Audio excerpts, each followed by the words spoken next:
It's so good to see you all today. It's been a while. A week ago Monday, I think I was here last at the podium. What was the topic? There were only 50. I can't remember. You know, it all blurs together. I don't. I'm sure it was Syria or something. Syria, right? The topic was evolving, I think. It was evolving. Can always count on you, Hans. Just a George Wire reporter. Before I take your questions, I have an announcement. Tomorrow morning, the President will visit a small business in the D.C. area where he will urge Congress to act on his to-do list, specifically highlighting the need to invest in small businesses and jumpstart new hiring by passing legislation that gives a 10% income tax credit for firms that create new jobs or increase wages in 2012, and that extends 100% expensing in 2012 for all businesses. Following this visit, the President will return to the White House to meet with congressional leadership, where he will stress the importance of acting on the economic agenda he laid out last week as part of the congressional to-do list. This meeting will include Chuck, House Speaker John Boehner, Senate Majority Leader Harry Reid, House Democratic Leader Nancy Pelosi, and Senate Minority Leader Mitch McConnell. And with that, I will take your questions. Ben. Thanks, Jay. A couple topics. Does the White House have any reaction to the political paralysis in Greece as that story unfolds and the potential impact that could have on the U.S. economy? Well, I'll take the second part first. The President has said, and I and others have said, that there are certainly challenges posed to the global economy by the Eurozone crisis. It is one of the headwinds that we face. It is another reason why we need to take every action that is fully within our control to assist the economic recovery that we've been experiencing, to further insulate ourselves from the kinds of things that can happen globally that could affect our economic growth. And that would include having Congress act on the items in the to-do list that I just mentioned, by eliminating tax incentives to businesses to ship jobs overseas and rewarding them for bringing jobs back from overseas to this country. Cutting red tape so responsible homeowners can refinance, which the President discussed in Reno recently. Invest in a new higher tax credit for small businesses, which the President will talk about tomorrow. Create jobs by investing in affordable clean energy, an industry of the future that is vital to our economic growth going forward, and put returning veterans to work using skills developed in the military. These are the kinds of things that, even in an election year, should garner bipartisan support, and the President will urge the leadership of Congress to take them up tomorrow. Those are the things that we can do. As for the situation in Europe, our position is as it was, which is we believe that Europe has both the capacity and the will to deal with the sovereign crisis, the Eurozone crisis.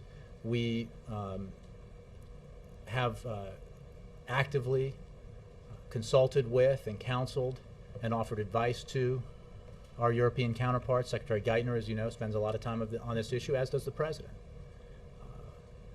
We monitor things very closely. We believe that the Europeans have taken important and significant steps towards dealing with this issue, including both building the resources necessary to deal with it, but also in different countries taking essential steps towards reform that are required in order to deal with this situation. So obviously this is an ongoing situation in Europe, both in Greece and elsewhere, and we monitor it very closely. On a different economic front, does the President believe in the basic concept of venture capitalism, that is, an investment? It's a risky business. Some companies will prosper and grow, some will fail, some jobs could be lost. That's how it works. Does he believe in that concept? Well, I know you're asking a rhetorical question because he speaks to this and spoke to it as recently as yesterday, and the answer is absolutely yes.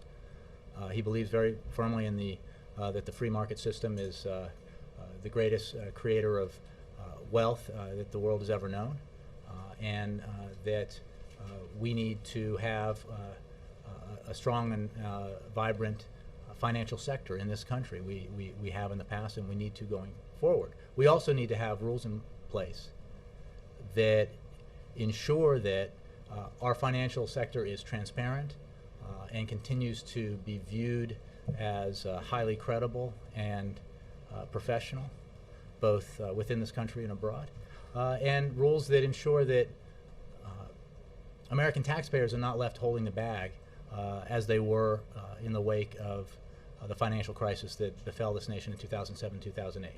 That's why the president fought so hard for Wall Street reform against, unfortunately, Republicans and Wall Street lobbyists. That's why he's fighting so hard against rearguard efforts by Wall Street lobbyists and Republicans to repeal or water down or by other means diminish the effect of the kinds of reforms that need to be in place so that American taxpayers don't get left holding the bag as they were as a result of the recent financial crisis. Well, I don't mean it to be rhetorical. I'm asking as a matter of policy and consistency. If the president's view is as you just said, why is it okay in general, but it's not okay in the case of Mitt Romney, where he can... Well, first of all, you're asking about, I believe, a campaign ad, and I would refer you to the campaign to talk about campaign-specific matters. I think the issue is, what vision does this president have for the country going forward? What does he believe we need to be doing now, right away, as with the congressional to-do list, and what we need to be doing moving forward to ensure that this recovery continues, to ensure that it continues to create jobs, and to ensure that we don't go back to the policies that led to the greatest job loss we've seen since the Great Depression, to the worst economic contraction we've seen since the Great Depression. It's not a question of whether the financial sector or private equity specifically is important or valid. It's whether or not it's the vision that you bring to the job, what you would do in office, what you think the right prescriptions are. And we've seen from the Republicans in Congress what prescriptions, unfortunately, they think are the answer to our economic challenges. And it's a prescription that was filled already once in the early part of this century and contributed mightily to the worst recession since the Great Depression. They want to refill that prescription and add a little steroids in it and say, let's do it all over again. The president thinks that's a bad idea. Yes? Jay, could you confirm that the FBI has opened an investigation into J.P. Morgan? And is there a concern? Well, you can imagine that I don't talk about FBI investigations. I would refer you to the FBI, the Department of Justice, please. Okay, well, on another topic then, House Speaker John Boehner said today that for the next debt ceiling increase, the size of cuts and reforms to entitlement programs will have to be bigger than that increase. I mean, there are concerns among investors and some voters about the end of year kind of fiscal situation. I wondered how does the White House plan to address that? Is it time to start talking about that now instead of waiting and increasing that uncertainty? Well, as you heard Secretary Geithner say today, and as we have said all along, we cannot hold the full faith and credit of the United States government hostage to one party's political agenda. We saw what happened when this occurred last summer. It was very harmful to our economy, and we fully expect that members of Congress will agree that we must avoid a similar charade this year. It can't possibly be the case that the right prescription for what we need to do right now is to engage in the kind of political brinksmanship that unfortunately congressional Republicans engaged in last year. So we're not going to do that. It wouldn't be good for our economy. So what are you going to do to avoid that? Well, a couple of things which, I'll say more broadly is that the president believes, but not just the president. Democrats believe, but not just Democrats. Independents believe, but not just independents. Republicans believe across the country that the way to deal with our deficit and debt challenges is by taking a balanced approach, by including not just significant spending cuts, which the president has already signed into law, not just including reforms to our entitlements, which the president has put forward in his own budget proposals and has agreed to in negotiations with Republicans, but to include revenues. everyone except for elected members of Congress of the Republican Party agrees with that general proposition that we need to take a balanced approach to our deficit and debt challenges. Bipartisan commissions that include Republicans and Democrats, unelected or no longer holding office, agree with that. And the polls show that Americans of all political persuasions agree with that. And the reason why that's so important is because we can meet the challenges. We can do what the president's budget does, which is reduce our deficits by over $4 trillion in a balanced way, so that no sector of society is having to shoulder the entire burden, that seniors aren't being asked to pay for it by a system that would voucherize Medicare and result in much higher costs for seniors in order to protect the wealthiest Americans from doing their fair share. I mean, that's not an approach that most Americans want to see put into practice. So I think everyone in Congress understands, and what the American people understand is that we need to address this in a balanced way. And the president has long said that he is willing and ready to do just that. It's embodied in his budget proposal. It was clearly evident in the negotiations from last summer. And I think nothing that we've seen since, everything that we've seen since, only reinforces the idea that this is the approach that needs to be taken. So we can restart those negotiations. Well, I think that what Congress needs to do now, because this is all about the American economy, right? That is what Americans care most deeply about. We are still emerging from the worst recession since the Great Depression. There are still American families out there who are very concerned about the economy, who are anxious about it. People whose houses are still underwater or who are still looking for work. What we need to do is address that issue right now, and there is a to-do list that the President's put forward to Congress of items that would have a tangible, direct effect on economic growth, a tangible, direct effect on the economic security of the middle class. Congress needs to do that, and not start, talking about, playing political gamesmanship again. Next, Dan. Thank you. On the view, the president offered a glowing review of Jamie Dimon, and I'm wondering why he thought that was necessary in light of the fact that he's running this large company that made such a bad bet and might be under investigation now for that bet. Well, first of all, I think you need to look at the entire statement the president made when discussing the situation at J.P. Morgan, and I think that your characterization of it is actually not quite accurate. What the president said, what the president said of him as an individual. What the president said is that even a well-run bank, led by someone who is viewed as a wise head of a company and a head of a bank, can make a seriously bad decision. A seriously bad decision that can bring about significant losses in the, at least based on what we know now, $2 billion range, maybe more. You're right that I'm not, there is an SEC investigation. I'm not going to get into the details of the transactions here. But what the president was saying, the point he was making, is that this is a perfect example of why we need to make sure we have Wall Street reform, why we need to have those rules in place. Because what we know is that while the bank will be held accountable for whatever losses result from a bad decision like this, the taxpayers won't be. And that is essential, because we cannot have happen what happened in 2007 and 2008, where you had financial institutions that were too big to fail, that in the economic situation that we found ourselves in then required taxpayer assistance in order to keep the economy from going off a cliff.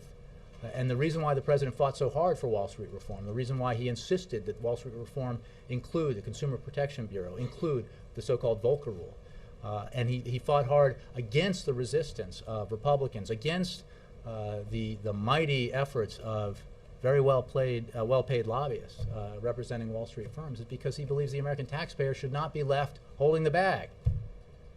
That's the point he was making, is that it is a perfect example of the fact that, even when a bank like this one can make a bad decision, what if one that is not as well run or is well managed or has the track record that this one does makes a mistake. We need to have a system in place and rules in place that banks that make catastrophically bad decisions can be wound down without the taxpayer being harmed, and that banks that make seriously bad decisions that result in big losses can handle them themselves and do not require any federal intervention. That's the essence of why we need Wall Street reform, and that is why, in the wake of what we've just seen on Wall Street, it is even more alarming and astounding that there are those who remain on Capitol Hill and elsewhere, including those who would be president, who say we should repeal Wall Street reform. We should go back to a system where Wall Street writes its own rules, and where, when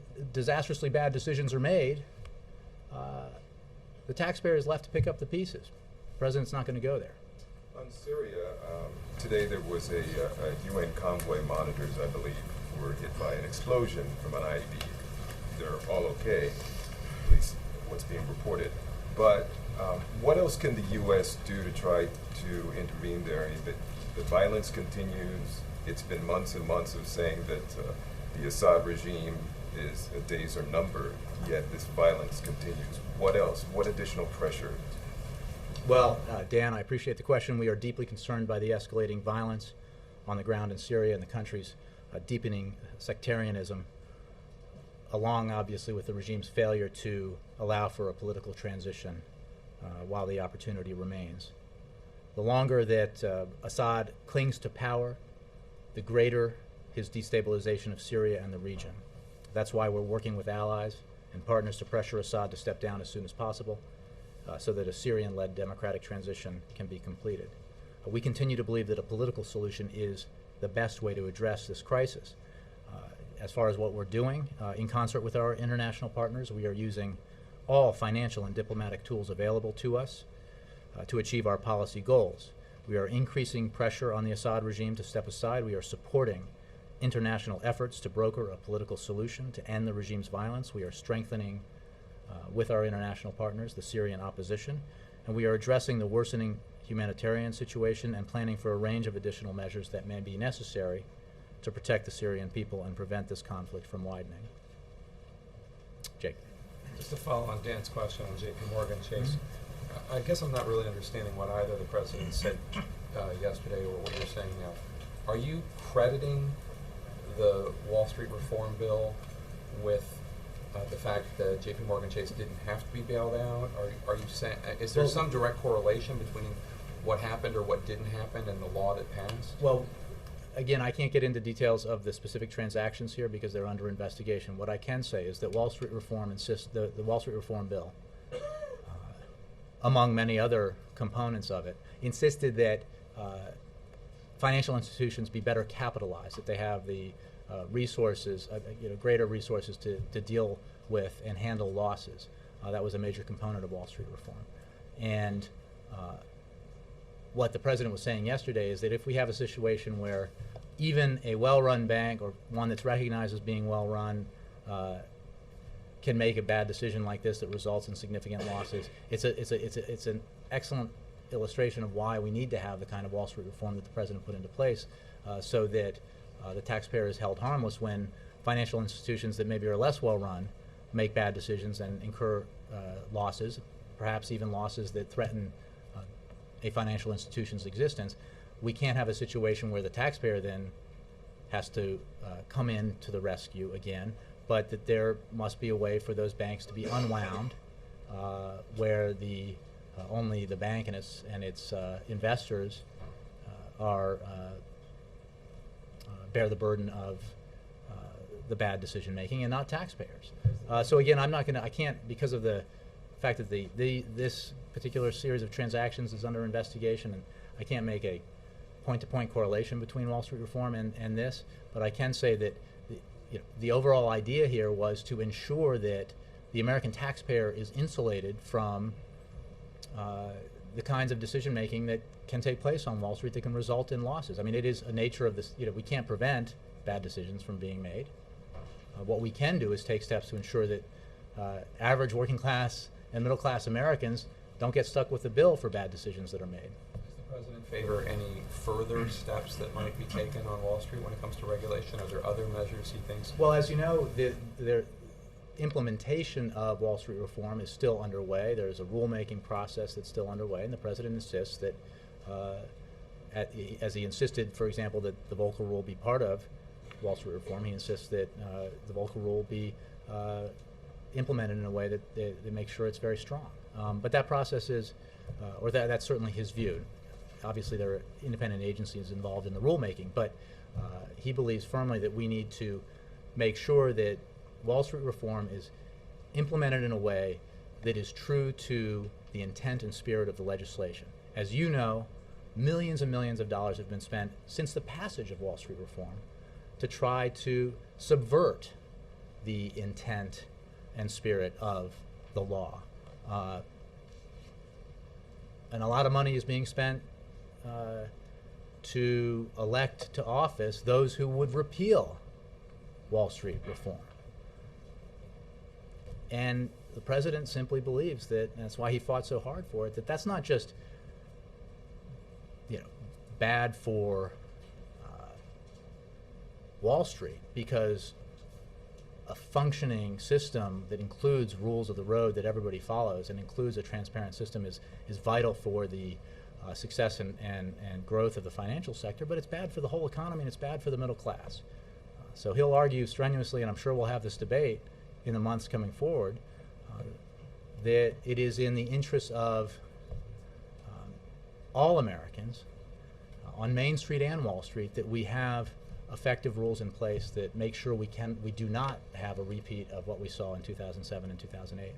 And the president has been making a very strong case against Mitt Romney's form of capitalism as he practiced it at Bain Capital. Does the president believe that Bain Capital and the private equity measures that were taken there are significantly different from the ones taken by the Blackstone Group? The comparative is not the point here. The issue is, first of all, when you're talking about campaign ads and stuff, I would refer you to the campaign. What the president believes is that there is absolutely a place for a vibrant and successful financial sector, financial industry that includes private equity. The point is, what vision would you bring to the job? What policies would you implement based on that vision? And a policy that leads to the creation of massive amounts of debt, to the withdrawal of profits, and then the failure of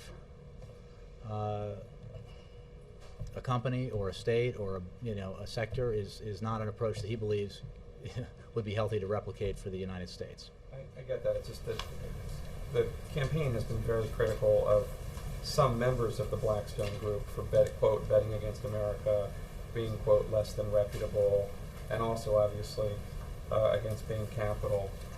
But the president, correct me if I'm wrong, went to a fundraiser last night at the home of the president of the Blackstone Group, Hamilton, Tony James. And I guess my question is, just as an American, as a citizen, I don't understand which ones you're criticizing and which ones you're not, because it seems like the ones you're criticizing are the ones that belong to people supporting Mitt Romney or affiliated with Mitt Romney, but the same exact types of organization, in the case of Blackstone, the same exact organization, if they support President Obama, then they're totally kosher. I think the distinction that you're failing to see, Jake, is one that the campaign, I'm sure, will be happy to spell out for you in more detail, but the issue is not whether businesses acting lawfully should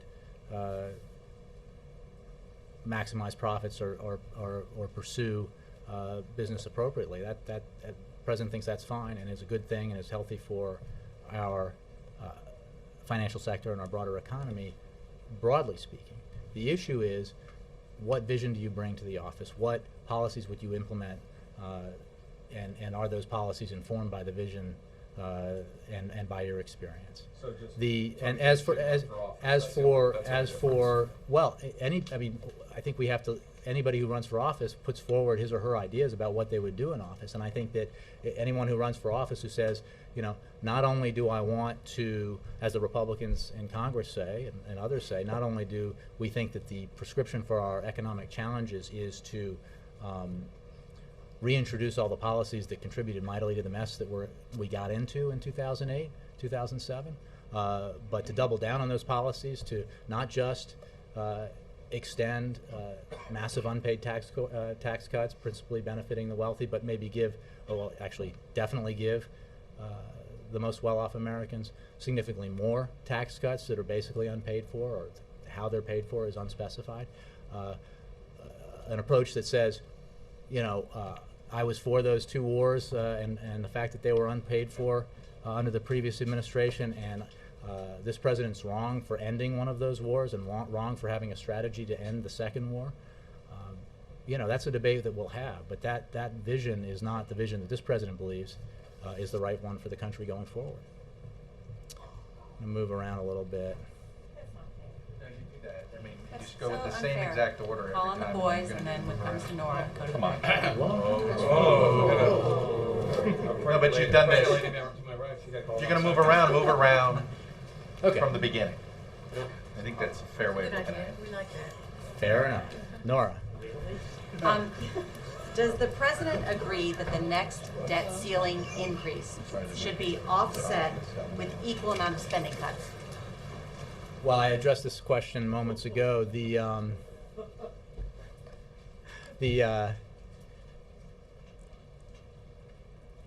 games that were played by House Republicans, the apparent glee with which some of them approached the prospect of the United States of America defaulting on its obligations, are not ones that this president's willing to entertain again.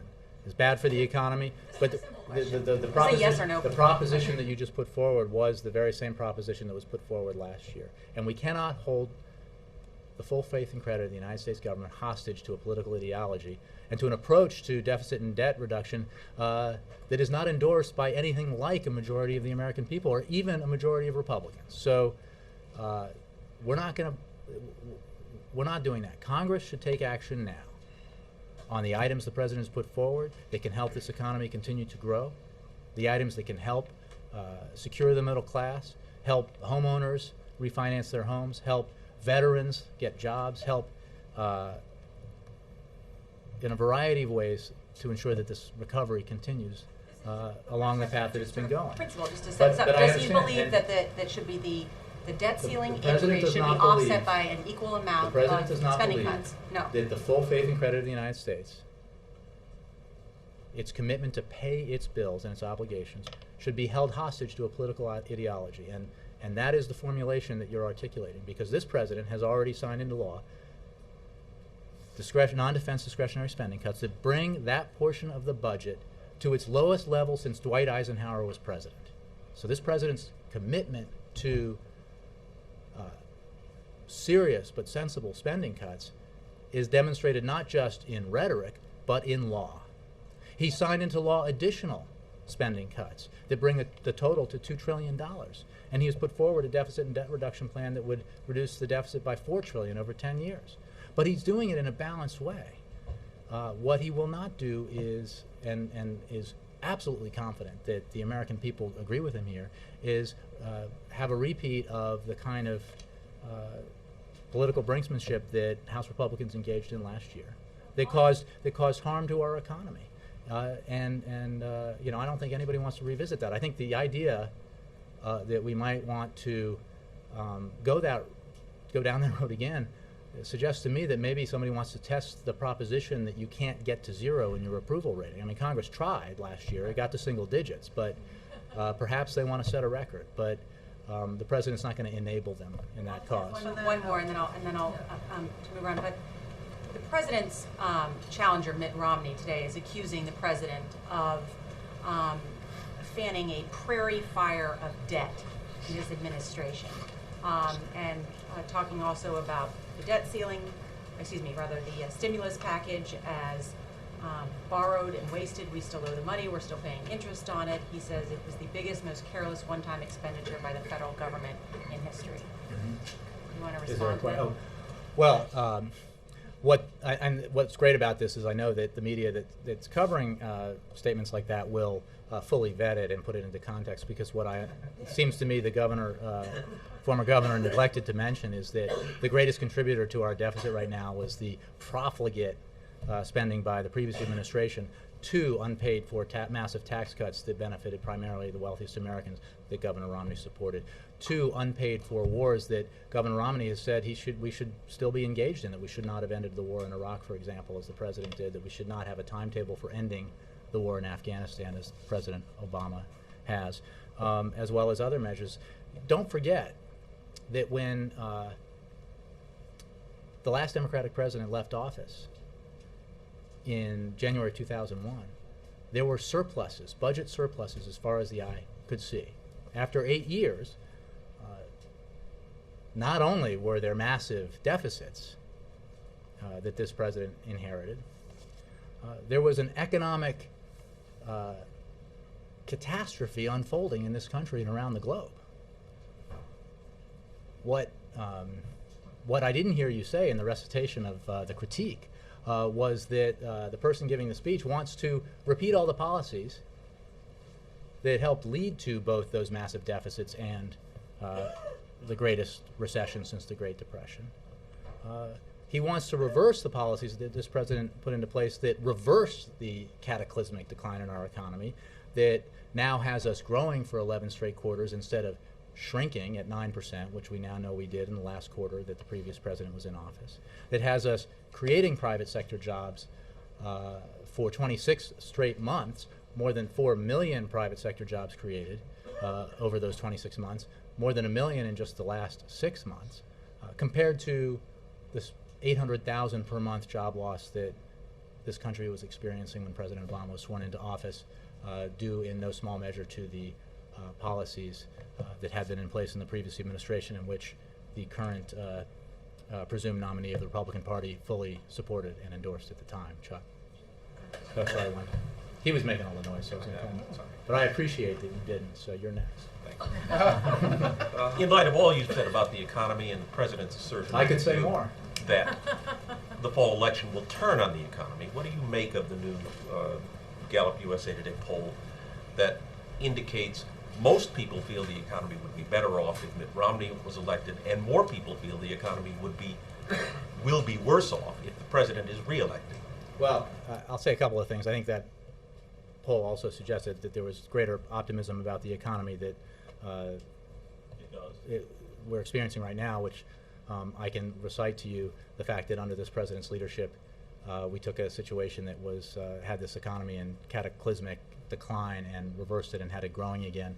Took a situation where the economy was shedding jobs at a rate of hundreds of thousands per month, and have a situation where it's now been growing jobs, creating jobs for 26 straight months. What is absolutely true, what the president says every time he addresses this issue, and he addresses it frequently and will continue to address it, is that we are not nearly finished with this recovery, that we have work to do, and that many Americans are still understandably anxious about the economy that we have, and about where it's going for them personally and where it's going nationally. What I assume and am confident of is that the debate this fall will be about the economy and what vision is the right vision for the future. And as I think I've just discussed, the president believes strongly that we need to continue to make smart investments in our economy, in education and innovation, in infrastructure, to build the foundation that we need for the future, in clean energy and other sectors. We need to do everything we can to secure and protect and grow the middle class. I think that when you look at what the middle class went through, even in the years immediately prior to the Great Recession, that even as massive tax cuts were being bequeathed upon the wealthiest Americans, the middle class was getting squeezed, seeing their income flatline or decline. There's work to be done, and the president, we understand, and the president fully expects and looks forward to a debate about what vision for our future is the right vision. And he's confident that that the vision that he has, the vision that he'll continue to put forward, is one that a majority of Americans will believe is preferable to a vision that embraces the policies of the past and doubles down on them. When you say there's work to be done, clearly there's work to be done putting people back to work, Mhm. but do you mean there's also work to be done persuading the country that the president's vision is the right one? You know, that's in terms of campaign strategy and how that is enacted. I would refer you to the campaign. The president will continue to talk about the things that we need to do now to help our economy grow, and he will continue to talk about the things that we need to do moving forward to help our economy grow and create jobs. You know, one thing I think we can agree on is that that is the focus that the American people have, and that will almost assuredly be the focus of the debate this summer and fall. On another matter, the president's first term is set to wrap up with more empty seats on the federal bench than there were when he started. There's 76 open seats around now, only 30 nominees. Why so few Well, initial nominees? yeah, one thing we know for sure is that the pace of confirmations has never been slower, and Not the same as previous two presidents. well, I disagree with that, and you know, we continue to work with the Senate to get qualified nominees confirmed by the Senate as appropriate. You know, we had some progress recently where a number of nominees, both to the bench and to the administration, were moved forward. And what I think is absolutely the case and indisputable, Wendell, is that we've never had a situation where nominees that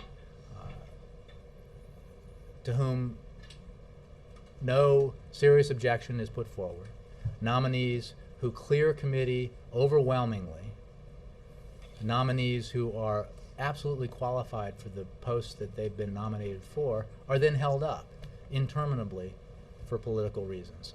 That's not how it should be, and we've obviously made the case against that kind of highly politicized behavior. Yes? Jay, on the congressional meeting, you talked about all these short-term things that you want Congress to pass. There was no mention of tax reform, no mention of the end of the year stuff, no mention of the sequester, all of the things that sort of are going to create this 6 weeks lame duck-a-palooza after the election. I mean, is it? Did you coin that term? I That's don't pretty know. good.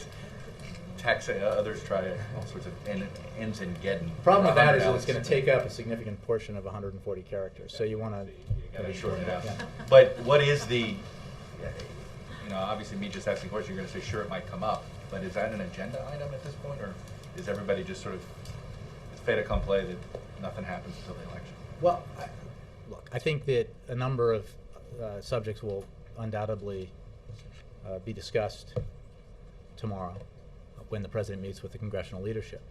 What the president is keenly focused on is the need for Congress to act on measures that could help the economy now, that could help provide greater security to middle-class Americans now, that could assist veterans returning from Afghanistan or returned from Iraq now. He has and is always prepared to discuss a broad and substantial vision for and budget document for how we need to move forward with our longer-term economic challenges. And as I think I've said quite eloquently today, the vision that he puts forward is one that's shared by a significant majority of the American people. Tax code that's about to just explode in many forms with the expiration of all sorts of things is not of the same sense of urgency. Well, I think about to is what is urgent, and what most Americans feel is urgent, is that we need to take steps to help the economy continue to grow, to help it create jobs now.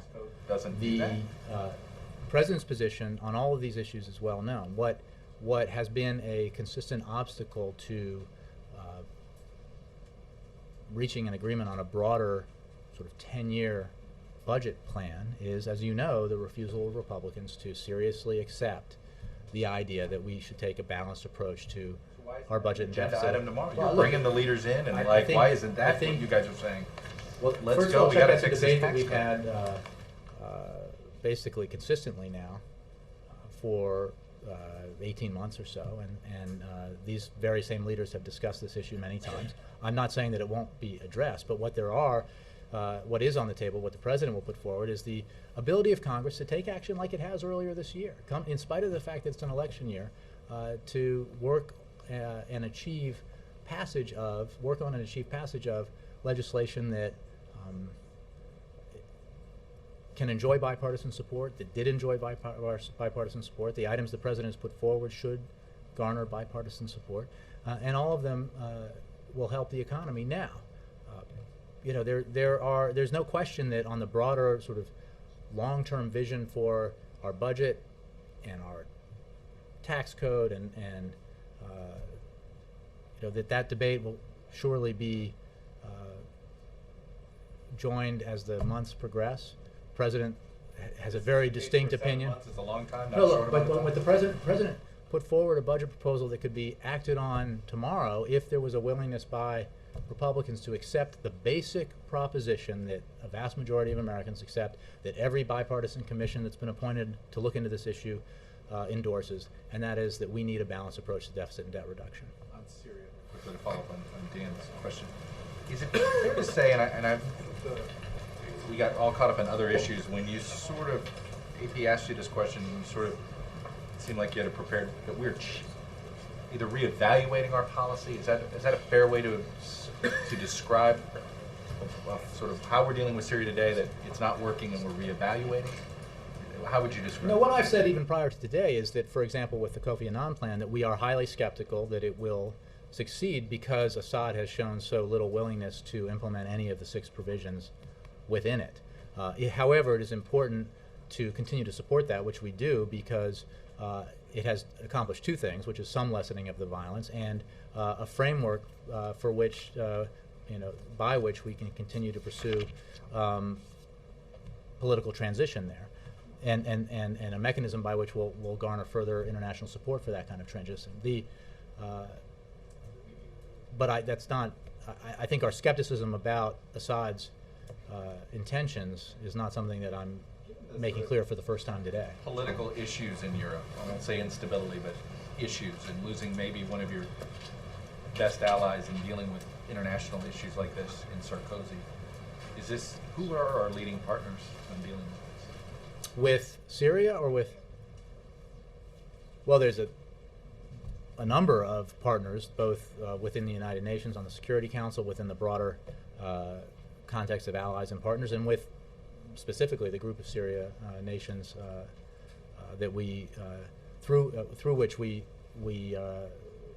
pursue the policy objectives that I outlined earlier.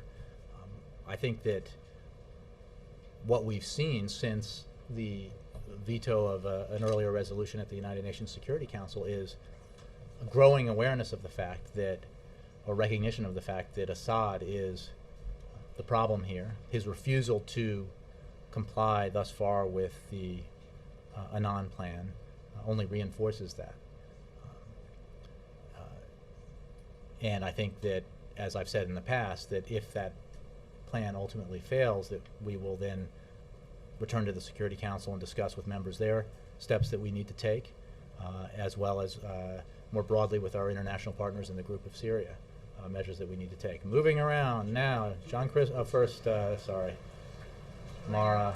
I just wanted to follow up on the questions about the debt ceiling. I mean, Speaker Boehner has clearly laid down his marker, and you're saying you don't want to go through this same brinkmanship mess that we went through before. What are you going to do differently other than just say you don't want to go through it, to make sure it doesn't happen? Well, you're talking a hypothetical. The president signed into law the Budget Control Act, which was negotiated with Republican leaders, including the Speaker of the House, that extended the debt ceiling for a certain period of time. The whole country experienced the downside of the kind of brinksmanship that Republicans were willing to engage in, and the economy suffered accordingly. The president's not going to do that again. It's not good for the economy, it's not good for the American people, and it's not necessary. The full faith and credit of the United States government should not be held hostage to the political ideology of one segment of one party. When you say as don't do it, meaning what? The debt ceiling is going to be breached, the new limit will be reached at some point. I have no prediction. I'm not going to game out what's going to happen 8 months from now. What I will tell you is that we're not going to engage. It's just, there are things that we need to do right now, tangible things, rather than political, gamesmanship, but tangible things we can do to help this economy right now. And I think that one thing that most Americans vividly remember from last summer with, I think, great disappointment is the willingness of some, for reasons of ideology and politics, to play with the fate of our credit worthiness as the United States of America. That's just not something the president, as president, believes we should be doing again. Hans. I just follow up on what Dan was asking about the ABC interview, where it seemed like the president, I mean, we can argue on how effusive he was, but just for our own purposes here, does the president consider Just you between and you me, and me. yeah, and the president, does he consider Jamie Dimon a friend? Look, he's met with Jamie Dimon on a number of occasions. He obviously brings to the table a lot of experience and insight about our financial markets and our financial sector. I'm not going to characterize a personal relationship, but I will say that, as you know, that he's met with him on a number of occasions. And his point was simply that what has transpired in the last week or so, less than a week, only illustrates the need further for Wall Street reform, and that when a bank that Bloomberg or Reuters or CNBC and others has identified as a well-run bank, and a leader of that bank has been identified as a successful leader of a well-run bank, when even that institution can make a bad decision that results in significant losses, it only reminds us of the need to make sure that we have the rules in place that are necessary to protect the American taxpayer from having to having to bail out financial institutions again, like it did in 2007 and 2008. Just a quick follow-up. When you mentioned that he's met with them, I think 16 times he's been at the White House, 6 direct meetings with the president. But there seems to have been a shift, and Dimon has certainly been critical of the Dodd-Frank reforms, its implementation. Does the president think that Dimon's criticism or commentary on Dodd-Frank has been helpful? Has been helpful? Yeah.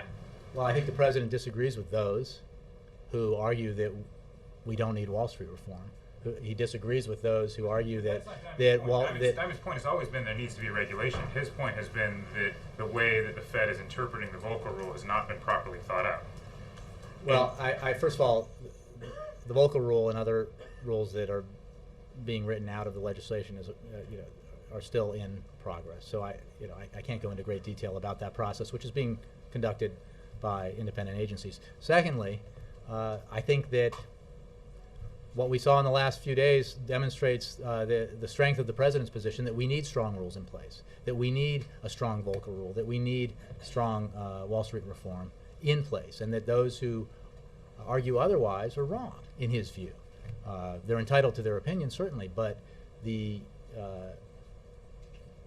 have to have rules of the road in place that protect middle-class Americans, hardworking Americans, from poor decisions made on Wall Street, so that they're not left having to pay the bill. So does the president believe that Dimon's wrong on Volcker? Well, the president believes that those who believe that we don't need a Volcker Rule are wrong, or that we don't need a Volcker Rule that is strong enough to be effective are not. He just disagrees with them. Jay, can you clarify for me what the reason is President Obama won't be going to the APEC meeting in Russia? Sure. As I think the president himself mentioned when he met with then President Medvedev in Seoul, he will not be traveling to Russia before the U.S. election in November. we're not able to travel to Russia because, broadly speaking, of our election process here and the calendar that imposes on the candidates, and one of those candidates is the President of the United States. Will he send But he somebody else? very much looks. Well, I would refer you to. I'll have to take the question. I'm not sure, but he very much looks forward to meeting President Putin in a month in Mexico. Thanks, Jay. Yes, Jerry. Jay, today, And then John. thank you. Today, the Senate's going to vote on the refinancing of the Export-Import Bank. If they pass it, which it seems likely, will the president sign it today? We do support that measure. We've argued that it is absolutely necessary to ensure that assistance is provided so that our exports can continue to grow, and we look forward to its passage. And I think it's another example of what I was trying to say earlier, that there are things that we can do working together to help our economy grow now, rather than engaging in the kind of political posturing and fights that we've engaged in the past. Do you suspect there'd be like a signing ceremony? I don't have a Jake anything for you on that. John Christopher. Yeah. It seems that now the Justice Department is launching a criminal probe into the J.P. Morgan $2 billion trading loss. We can take it beyond the borders of the U.S. In light of these revelations and the upcoming G8 meeting, does the administration plan to discuss coordinating regulations to ensure that global banks simply don't move their risky trading out of the U.S. to another country? First of all, as I mentioned earlier, I'm not going to comment on either possible investigations or the existing one by the SEC. As for that issue, I think I would refer you to the Treasury Department. I think we've long said that G20 is the forum principally for this kind of broader economic discussion. Obviously, the economy will be a major topic of discussion at the G8, but I don't have anything specifically for you on that. Thanks all very much.